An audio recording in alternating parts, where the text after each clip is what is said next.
কি বলবেন আপনার বিরুদ্ধে যে অভিযোগ, কি বলবেন? কেন মারলো জনতা?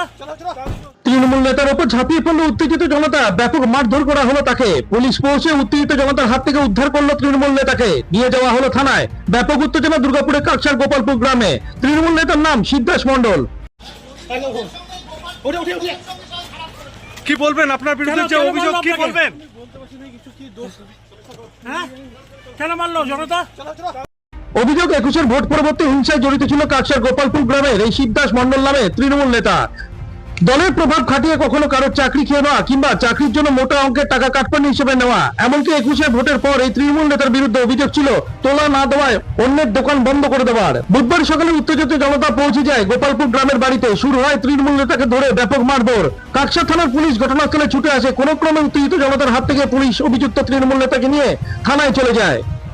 আর শিবদাস মণ্ডল ওরফে দেব, এনাদের একটা আইএনটিটিউসি পার্টি অফিস ছিল। আইএনটিটিউসি পার্টি অফিসটা আমাদের গোপনীয় সূত্রে আমরা জানতে পারি যে পঞ্চায়েত থেকে সরকারি কিছু শিল্প ওই পার্টি অফিসে রাখা হয়েছে। আমরা যখন পার্টি অফিসে দেখলাম তখন আপনারাও দেখলেন যে পার্টি অফিসের মধ্যে দিয়ে প্রায় শয়ে আমাদের তিরপল বেরিয়েছে। পাশে একটা অফিস করেছিল, সেই অফিসটাতে মাছের খাবার কুইন্টেল বেরিয়েছে। আর এই মাছের খাবার সম্পূর্ণভাবে যুক্ত আছে এই দেব আর এই মনোজ দপ্তর। আর মনোজ দপ্তর ওই অফিসে বিভিন্ন রকম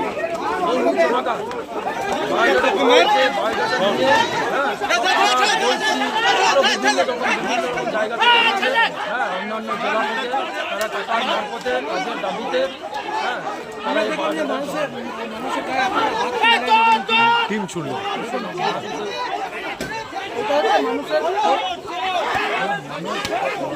নামটা বলছেন তৃণমূলের একটা 2021 সালে ভারতীয় জনতা পার্টি যখন হেরে গেল পশ্চিমবাংলায়, তখন এই গোপালপুর গ্রামে গোপালপুর অঞ্চলে প্রত্যেকটা ভারতীয় জনতা পার্টির কার্যকর্তাদেরকে ঘর থেকে ডেকে এনে তাদেরকে ঘাড় ধাক্কা দিয়ে বের করা হয়েছিল। এবং আমি নিজে, আমার নাম কি বলবেন আপনার বিরুদ্ধে যে অভিযোগ, কি বলবেন? আমার পাশে আছে সংগ্রাম মুখার্জি। কেন মারলো জনতা? প্রচন্ড পরিমাণে অত্যাচার, এনার কাজ বন্ধ করে দিয়েছে। দীর্ঘ 5 বছর ধরে আমাদের বাদশা দাঁড়িয়ে আছে, এখনো পর্যন্ত তিনি কর্মসংস্থান হারিয়ে বসে আছে।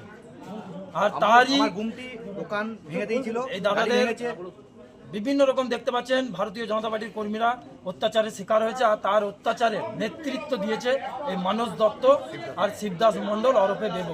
আমরা অবিলম্বে প্রশাসনের কাছে দাবি জানাই যে অবিলম্বে এনাদের গ্রেপ্তার করা হোক। এবং এদের সাথে সম্পূর্ণভাবে যুক্ত আছে এই গোপালপুর পঞ্চায়েতের প্রধান আর গোপালপুর অঞ্চলের পঞ্চায়েতের উপপ্রধান।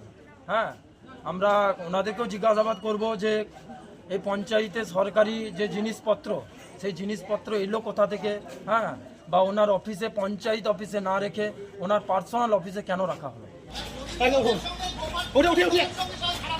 কি বলবেন আপনার বিরুদ্ধে যে অভিযোগ, কি বলবেন? কেন মারলো জনতা? এটা হওয়ারই ছিল। 15 বছর ধরে যেভাবে তৃণমূল নেতারা অত্যাচার চালিয়েছে, এটা মানুষের ক্ষোভের বহিঃপ্রকাশ ছাড়া আর কিছুই নয়। প্রতিক্রিয়া বিজেপি নেতার। বিগত দিনে যেভাবে মানুষের উপরে অত্যাচার এইসব তৃণমূলের নেতারা করেছিল, যেভাবে তোলাবাজি করেছিল, যেভাবে তাদের টাকা লুটপাট করেছে এবং একটা ছোট কাজ করতে হলেও এদেরকে তোলা দিতে হতো, তার জন্যই আজকে মানুষের বহিঃপ্রকাশ, রাগের বহিঃপ্রকাশই হচ্ছে আজকে এই পরিস্থিতি তৈরি হচ্ছে। এবং এইসব নেতারা আগামী দিনে মানুষের কাছে মুখ দেখাতে পারবেন না এবং মানুষের কাছে চোখ তুলে কথা বলতে পারবেন না, এরকম পরিস্থিতির সৃষ্টি হয়ে আছে। মঙ্গলবার গোপালপুর গ্রামে পঞ্চায়েত প্রধান ও উপপ্রধানকে ডিম থেরাপি দিয়ে পঞ্চায়েত অফিসে তালা মেরে দিয়েছিল উত্তেজিত জনতা। এই ঘটনা রেস কাটতে না কাটতে বুধবার ফের গোপালপুর গ্রামে তৃণমূল নেতা শিবদাস মণ্ডলকে ধরে ফেলে উত্তেজিত জনতা ব্যাপক মারধর করলো, যাকে ঘিরে চরম উত্তেজনা ছড়িয়ে পড়লো দুর্গাপুরের কাকসার গোপালপুর গ্রামে।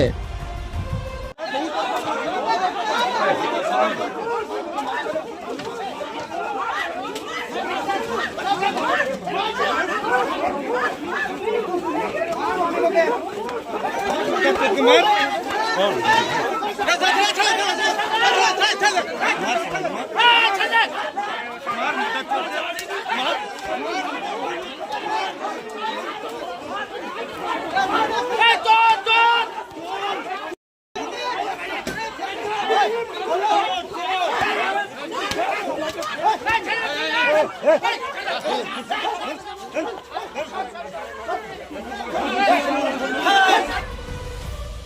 গোপালপুর থেকে অনুরাধা সেনগুপ্তর রিপোর্ট, খাঁটি খবর।